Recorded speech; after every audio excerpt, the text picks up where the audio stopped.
से 62.5% अधिक बरसात हुई है। राजस्थान के 88% बांध पूरे भर चुके हैं और उनमें से 60% के अंदर चादर भी चली है। ये प्राकृतिक आपदा है। सुजानगढ़ के अंदर पिछले 45 वर्ष की सबसे रिकॉर्ड बरसात हुई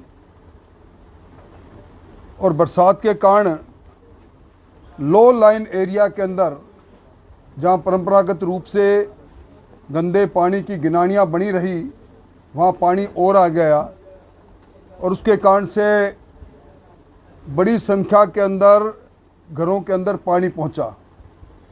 वार्ड जलमग्न हुए, घरों में पानी पहुंचा। एफसीआई का गोदाम जिसमें 1 लाख से ज़्यादा बोरियां हैं, उनके अधिकारियों की रिपोर्ट के अनुसार 18,000 से ज़्यादा बोरियां पानी में डूब गई। इसका आकलन भी हो रहा है।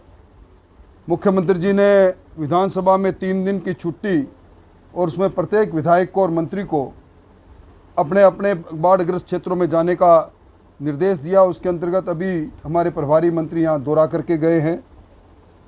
अभी लगभग 24 पंप सेट और 20 डीजल के पंप सेट यानी छोटे बड़े करके 42 पंप सेट चल रहे हैं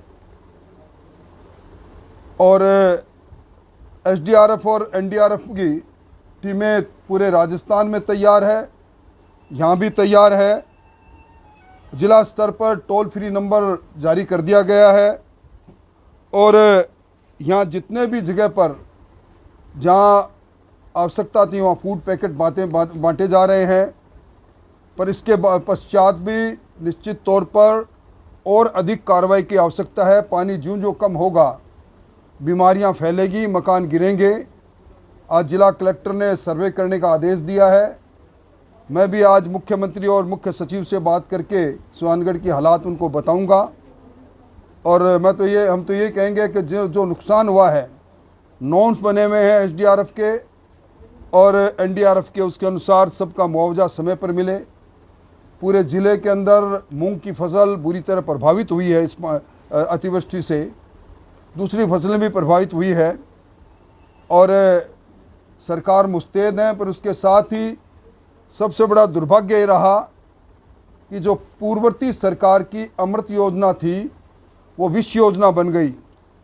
आज उसी के कारण से जो ड्रेनेज और सीवरेज का प्लान बना था वो पूरा फेल नज़र आ रहा है। कहीं पानी की निकासी नहीं, इसलिए बरसात के पानी को जहाँ राह मिली, जहाँ जगह मिली, वहाँ इकट्ठा होता चला गया। उसके कारण से इस तरह की भयावह हालात बनी हुई है और अब भी इसमें भी चिकित्सकों की टीम से लेकर सारा वो काम जिसके लिए आवश्यकता होगी सरकार करेगी, निश्चित तौर पर करेगी। मैंने भी देखा है, हमारे प्रभारी मंत्री जी ने भी देखा है, हमारे जिला मुख्यालय के विधायक जी ने भी देखा है, हमारे दोनों पूर्व विधायक भी, पूर्व मंत्री और पंचायत समिति के प्रधान, सब लोग हम सक्रिय हैं इस दुख दर्द में। जनता के साथ भारतीय जनता पार्टी की टीम भारतीय जनता पार्टी पूरी खड़ी है।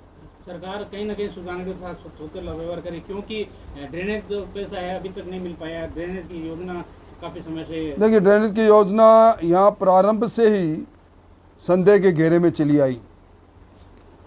मैं भी उस पूरी चीज़ की जानकारी करके और निर्देशक स्थानीय निकाय से पूरा बात करके कि यहाँ टीम भी भेजेंगे।